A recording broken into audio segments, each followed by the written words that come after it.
नाज़रीन, नामवर अदाकारा हुमैरा असगर की मौत के बारे में दिल दहला देने वाले जो है इंकशाफात हमारे सामने आए हैं। हुमैरा असगर के बारे में तो आप जानते ही हैं कि वो एक नामवर अदाकारा हैं। पाकिस्तान की फ़िल्म इंडस्ट्री में भी काम कर चुकी हैं, ड्रामों में भी काम कर चुकी हैं और रियलिटी शो तमाशा में जो है वो काम करती रही हैं और बहुत फ़ेमस थी। और अक्सर वो यतीमखानों में जाती थी और वहाँ पे बच्चों के साथ जो है वो टाइम स्पेंड करती थी। उसकी डेड बॉडी मिली है कराची के इलाके डिफेंस फेज 6 से, जहाँ पे एक किराए का फ्लैट था, वहाँ पे ये रहाइश पजीर थी। अब नाज़रीन कराम, यहाँ पे मतअद्दद सवालात हमारे जहन में आ रहे हैं कि उसकी डेड बॉडी किस तरह से मिली? क्या उसको किसी ने कत्ल किया या वो नेचुरल मौत का शिकार हुई? उसका आखिरी राब्ता किससे हुआ? इस हवाले से कुछ तफसीलात जो है पुलिस की जानब से शेयर की गई हैं। आल्थो उसकी मौत की वजह तो अभी तक नहीं बयान की गई, क्योंकि अभी पोस्टमार्टम जो है वो होना है। लेकिन कुछ चीज़ें पुलिस ने जो है वो बयान की हैं, वो मैं आपके सामने रखना चाहता हूँ। पहली बात तो पुलिस ने ये बताई है कि इसकी जो डेड बॉडी है ये 6 माह पुरानी थी। यानी कि आज से 6 माह पहले हुमैरा असगर की मौत हो चुकी, क्योंकि वो रहती भी वो तन्हाई में थी। उसको किसी ने कत्ल किया या फिर वो खुद कुदरती मौत जो है का शिकार हुई, तो ये तो पोस्टमार्टम जो है उसके बाद इसकी तफसील हमारे सामने आएगी। लेकिन कुछ दीगर जो तफसीलात हैं वो भी मैं आपको बताता चलूँ कि पुलिस ने ये बताया कि एक तो इसकी डेड बॉडी 6 माह पुरानी थी और इसके जिस्म के हालत इतनी ख़राब हो चुकी थी कि मतलब तमाम हिस्से जो थे वो डिकम्पोज़ हो चुके थे और जो डेड बॉडी थी वो पहचानने के काबिल नहीं थी। दूसरा, इसके फ्लैट के अंदर से जो चीज़ें मिली थी वो भी एक्सपायर चीज़ें थी, 6 माह पहले एक्सपायर हो चुकी थी 2024 की। और अगर बात की जाए कि इसका आखिरी राब्ता किससे हुआ था, तो आखिरी जो मैसेज इसको किया गया था वो टैक्सी ड्राइवर ने किया था और ज़ाहिर है कि शायद कहीं पे इसने राइड बुक करवानी हो तो इस सिलसिले में, लेकिन मज़ीद जो तफ़सीलात है वो पुलिस सामने लेकर आएगी। अब यहाँ पे नाज़रीन करम मतअद्दद सवालात जो हैं वो जन्म ले रहे हैं और सोशल मीडिया सार्फिन भी ये सवालात जो है वो पूछ रहे हैं कि हर मालिक की मकान जो है इस फ्लैट का जहाँ पे ये रहती थी, 6 माह तक इसको इस मालिक के मकान को किराया नहीं मिला और इवन के इस फ्लैट के जो बिजली के और गैस के बिल थे वो भी काट दिए गए थे। तो ये मालिक मकान पिछले 6 माह तक क्यों खामोश बैठा रहा?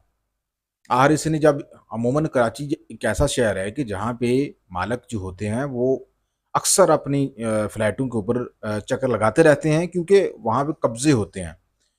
तो ये मालिक का अजीब था कि 6 माह तक इसको किराया भी नहीं मिला और इसके कनेक्शन भी काट दिए गए और इसने उसका दरवाज़ा खोल के नहीं देखा कि अंदर कोई है या नहीं है, या पूछे कि यार ये खतून कहाँ पे है, किराया क्यों नहीं दे रही। अभी वो अदालत गया है, इसका मालिक मकान, अदालत से उसने परमिशन ली और पुलिस को साथ ले जाकर वो दरवाज़ा खोला, तो पुलिस की मौजूदगी में उसकी डेड बॉडी जो है वो रिकवर जो है वो करवाई गई है। अब नाज़रीन किराम, ज़ाहिर है ये तो पुलिस तफ्तीश में सारी चीज़ें हमारे सामने आएँगी कि आखिर इसके पीछे कौन है। इसमें ये भी हो सकता है कि ना मालिक मकान जो है उसको ना पता हो इस सारे मामले का। तो ये तो हर चीज़ें जो है पुलिस तफ्तीश करेगी तो उसमें हमारे सामने आ जाएगी।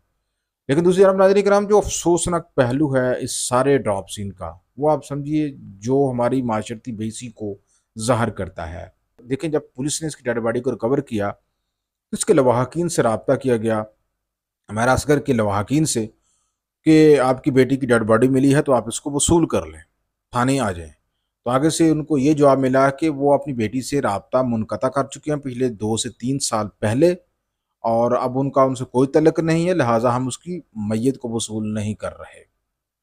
अंदाज़ा लगा लें नाज़रीन किराम, हमारी माशरती बेइज़्ज़ती का कि जो माशरा है वो कितना बेरहम हो चुका है, कितना दरिंदा सिफ्त हो चुका है कि अपनी बेटी की मय्यत को वसूल करने के लिए भाई या वालिद तैयार नहीं है।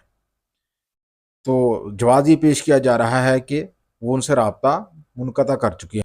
तो ज़ाहिर है उसके पीछे यही वजह होगी कि वो ड्रामों और फ़िल्मों में काम करती थी, तो मेबी उसके वालिद को या भाई को इससे इख्तिलाफ़ हो, तो उस वजह से इनका राब्ता मुनक़ता हो चुका हो। बहरहाल फिर भी कोई बंदा किसी भी किस्म का हो, उसके कितने भी बुरे माल हों, लेकिन जब वो बंदा दुनिया से चला जाता है, तो इंसान को चाहिए कि उसके सारे मामलात अल्लाह के ऊपर फेंक दें। उसका उस बंदे का खुदा जाने और वो बंदा जाने। वो कितना भी बुरा था या वो सही था या नेक था, इसका फ़ैसला खुद अपने हाथ में आप नहीं ले सकते, इसका फ़ैसला खुदा ने करना है।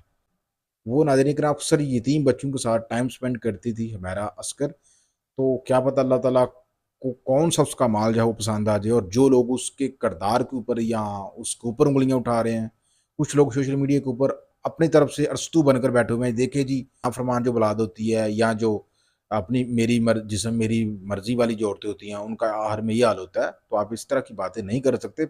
आप अपने-अपने घरों के ऊपर नज़र रखें, अपनी बहनों के ऊपर नज़र रखें। दूसरों की बहनों और बेटियों के ऊपर नज़र ना रखें, और दूसरों के किरदारों का फ़ैसला भी आप लोग नहीं कर सकते। आप सबसे पहले अपने गिरेबान के अंदर झाँकिए कि आप खुद कितने नेक हैं। दुनिया में कोई ऐसा बंदा नहीं है कि जो बहुत ज़्यादा नेक हो, तो किसी एक गुनाह में भी मुब्तला ना हो। हर बंदा किसी न किसी छोटे-मोटे गुनाह में ज़रूर मुब्तला होता है।